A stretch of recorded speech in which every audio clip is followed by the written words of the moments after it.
another major one. It happened in this park, and even though I'd walked here hundreds of times before and since then, this was a unique time because as soon as I stepped foot on it, it was, I think of it as going through the wardrobe. The Narnia picture. I'm in a different realm now. Yeah. I am on the same road I've walked hundreds of times, and it was so powerful, but pretty simple. It's obvious where you need to go, and the God's message was, it's like, just keep walking. Just don't worry about what's coming. It'll be obvious, just as it's obvious for you when you're on this path. You don't want to wander off into the stickers of the blackberry bushes or the dense forest that you can't even walk through.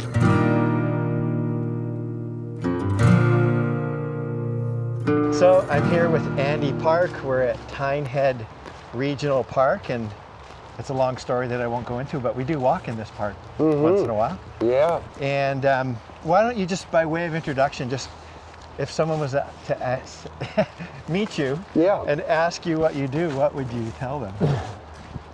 Well, I've been in the vineyard movement for 50 years. I'm married to the same wife for 45 years and have 8 kids and 6 grandkids, and looking forward to a lot more grandkids, and doing a lot of traveling to different nations these days, just sharing my experiences and things about worship, things about knowing God and spiritual formation and developing godly character.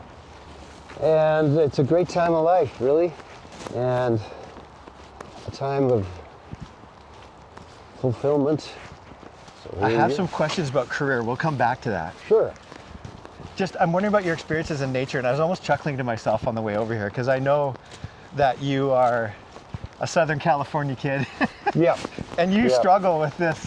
Here we are in the rain. I almost called this off today because it was raining so hard when I left my house, but it's not too bad out here. No, it's not bad at all. Yeah, we'll survive. Even this cool air right now. Yeah. I've learned to sense God, to identify God as present in all of his creation.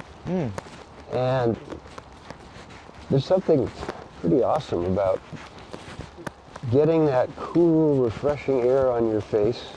You have to be dressed right so you don't freeze. You've got a good outfit on today. But you're dressed for the occasion. Yep. And just receiving everything around you, every beautiful nature sight as a gift from God that he put there for you to connect with and to enjoy, and as a reminder of him being the creator of all things. And I have so many things that I meditate on, like trees alone, like this unbelievable tree filled with, it's almost like fluorescent green algae. You wouldn't say algae, you would say moss. Wow, what a creative. Yeah, it's a beautiful tree. Glorious looking weird thing.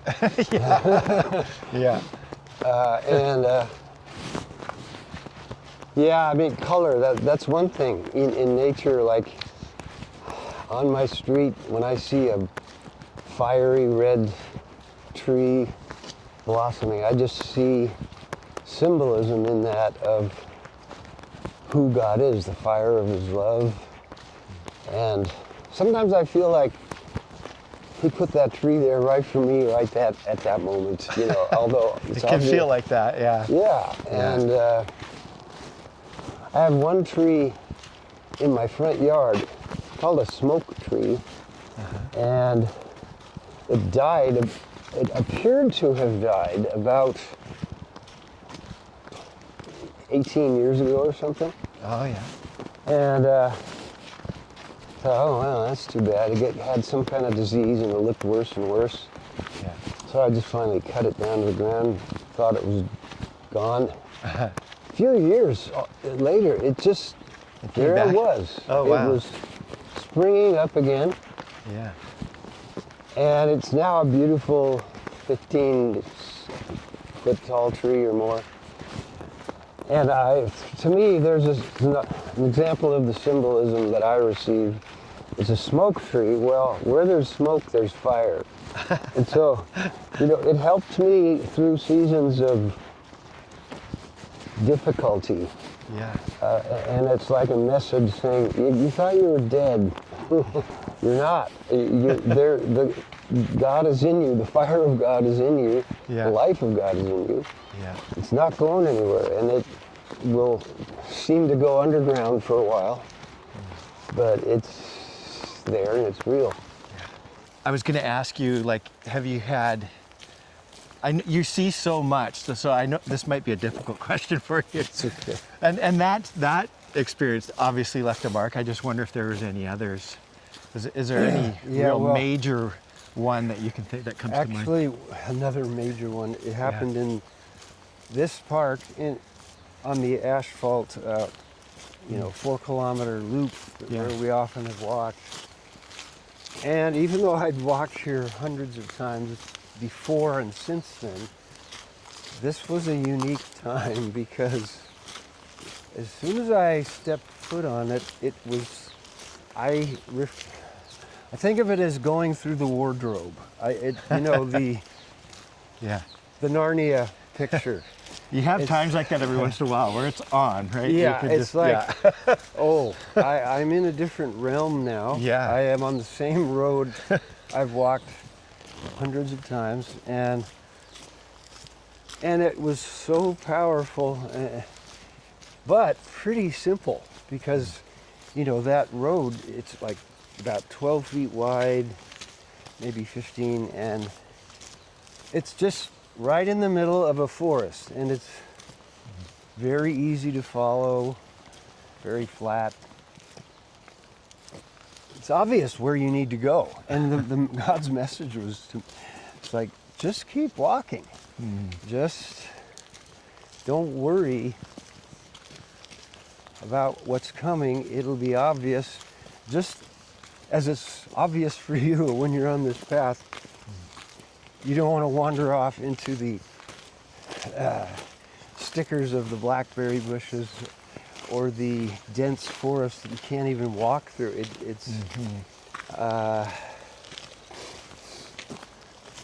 And it's like God was saying, He knows my future. I don't need to know it. And I think He purposely withholds information from us about our future because then we're trusting in the information rather than in Him. And we're trying to make it happen rather than let Him make it happen. Now, of course, we do plan, but there's so much of life that we cannot plan. And so we just never know when God's going to take us through the wardrobe. And did he lose his master? There he is. Okay, there he is. Yeah. We thought maybe we found a lost dog. Hopefully it won't be a lot. So, a question I've been asking all of my guests is, what is life teaching them right now? So I'm wondering what life is teaching you.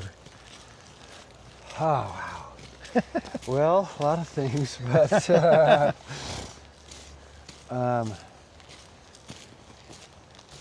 just as I'm presented with different invitations to go here and there, like places that are very far away, and I just have to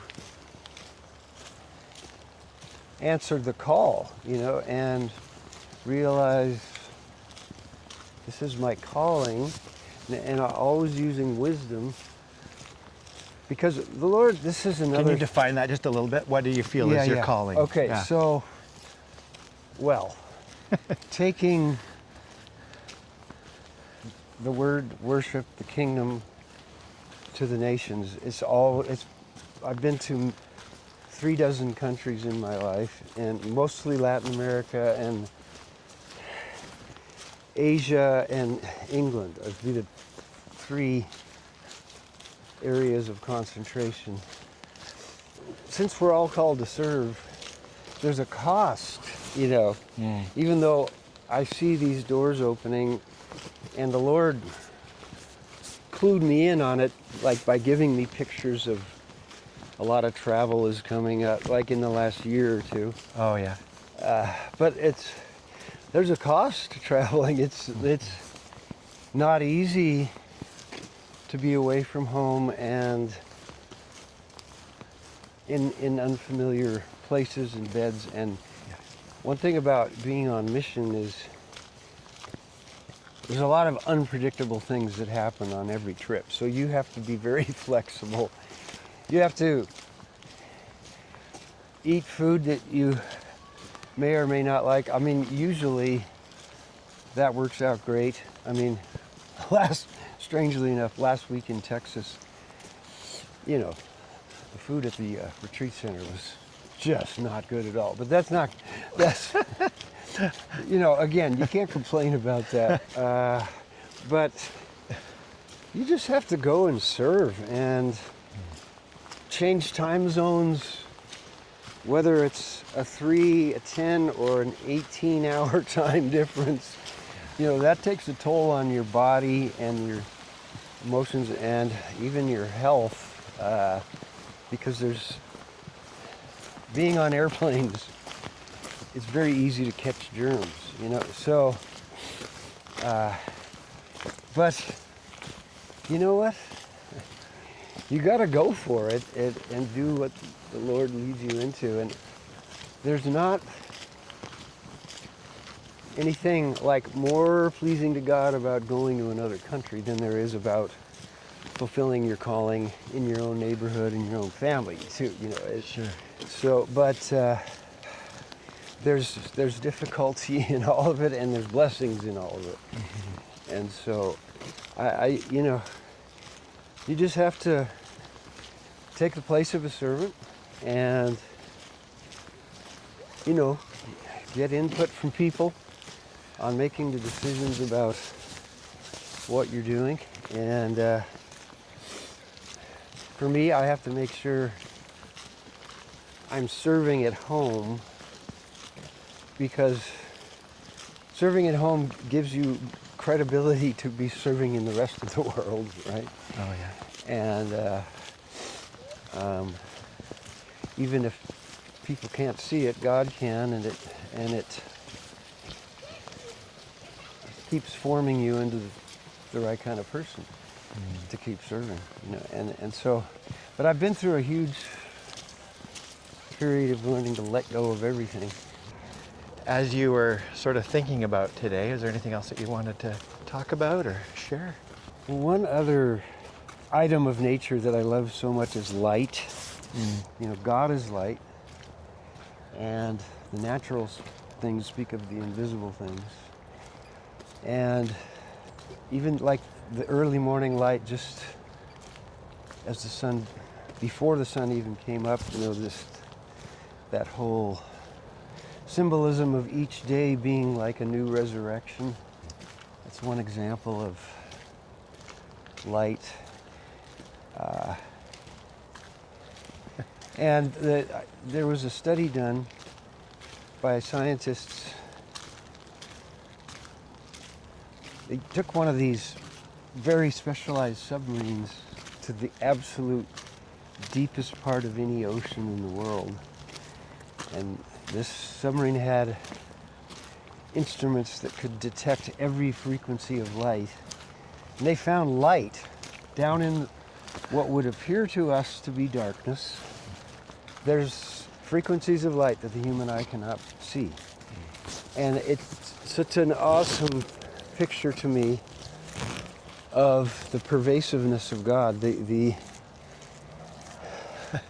omnipresence of God, and Yeah. how we can actually tune into His light even in our times of great need and depression, loneliness. And then, just the magical light of the golden hour in the summertime in Vancouver, long evenings, and how you can see things differently continually as the day goes by, based on the kind of light that there is. And yeah, just a great picture of the beauty of who God is. God is light, and He enables us to tune into His light. Yeah. And yeah. And His light lives in us. The inward light is a phrase that Thomas Kelly uses. It's a speaking voice within us, and we can slowly learn to quiet ourselves and let that light arise in us. Acknowledge the light within yourself at the same time, and we are the light of the world. Well, thank you so much Oh, yeah. for doing this. My pleasure. Really appreciate it. Thank you. And It's been fun. yeah, I consider you to be a friend. It's been great to get to know you a little bit more these last few years. Definitely. And yeah, thanks for doing this. Bless you. Thanks.